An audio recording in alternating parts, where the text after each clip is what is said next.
Make dreams come true. No.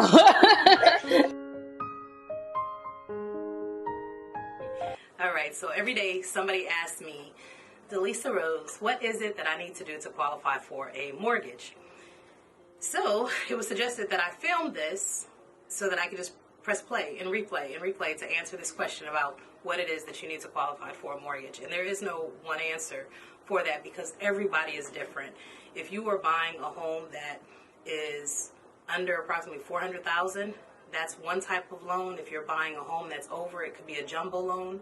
If you have a low credit score versus a mid credit score or a high credit score, it's all different. But on a basic level, I want to let you know, if you are qualifying for a mortgage, every loan officer is probably going to ask you for a couple of things. So, those things, easy. How do you qualify for a car? You fill out an application and you get it's called a 1003. And it asks you your name, address, social security number, birthday, spouse's information, or whatever. Okay, so yes, you have to fill out an application. The things that they look for on an application are wanting to make sure that you've been in the same type of profession for about 2 years or more. So that's kind of one thing. It won't necessarily kill you if you haven't, but it's good to be on there. The other things that your documents that you're going to have to turn in, you're going to have to turn in a copy of your driver's license, a copy of your social security card, and if you don't have a social, there are lenders who will use an I-10 number, or some that don't even require a social security number or an I-10 at all. Okay, but driver's license, social security card, W-2s, and 1099s are typically required. If you have certain scores, they may or may not be required the same way, but you definitely want proof of income for most programs. And if you don't have a 1099 or W-2, some lenders will also take 12 months worth of bank statements or 24 months worth of bank statements. Tax returns. Some, if you're self-employed, will require a 2-year tax return.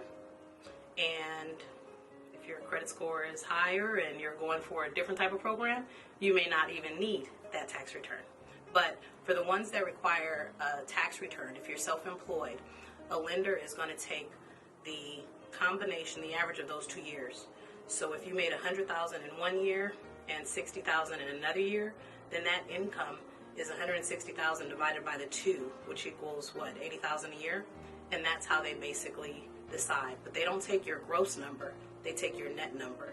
So, side tip, if you're getting ready to buy a home and you're self-employed, you may want to talk to your CPA and a mortgage consultant to make sure that the CPA can advise you properly, with the deductions that you take one over the other, depreciation or gas, this or that, so that it doesn't hurt you when you go to apply for your mortgage. So continuing on, we have a copy of your driver's license for each applicant, copy of your social security card, W-2s, 1099s, sometimes tax returns, definitely a month's worth of pay history for each applicant, and 2 months bank statements. And the thing that they look for the bank statements, they want to make sure that you definitely don't have tons of NSF, non-sufficient funds, going through. They want to make sure that you're not paying 4 or 5 mortgages that you didn't report. So they kind of do look at the things the activity that's going on in the bank statement. But the key purpose is to make sure that you have the reserves necessary to close, because funds need to be what they call sourced in seasons. They want to know where these funds came from so that there's no concern about that you took a loan and borrowed $5,000 and now you have $5,000 more in debt. Okay? But the average American only has $1,000 in their savings account, and that's the reality. The average American only has $1,000, and people still buy homes every day. And there's tons of down payment assistance programs, tons of other programs, tons of mortgages that don't require down payments, that require 1% down. So you may not have $20,000, $30,000, $50,000 in your savings account, but that doesn't mean that you can't buy. But they do require 2 months bank statements, and they want to make sure that you can sustain, a mortgage and you have sufficient reserves. The reserves that they like to see are typically 2 months mortgage payment.